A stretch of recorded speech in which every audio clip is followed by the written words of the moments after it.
अस्सलाम वालेकुम रहमतुल्लाहि व बरकातुहू। मोहम्मद जुनैद आपकी खिदमत में हाजिर है खत्म नबूवत अकेडमी लंदन की जानिब से।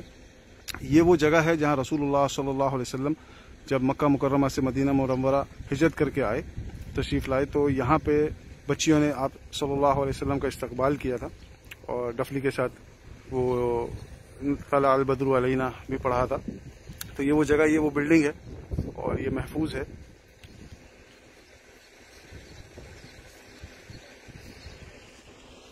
और ये इसके अहाते में ये छोटा सा ग्राउंड भी है और यहाँ पे कुछ लिटरेचर भी लिखा हुआ है।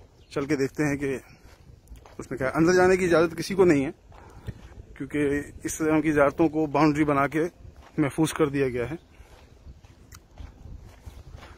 ये लिटरेचर काफ़ी खस्ता उसमें है, पढ़ने के काबिल नहीं है, लेकिन तो ये वो जगह है। जज़ाकुमुल्लाह, अस्सलामु अलैकुम व रहमतुल्लाहि व बरकातुहू।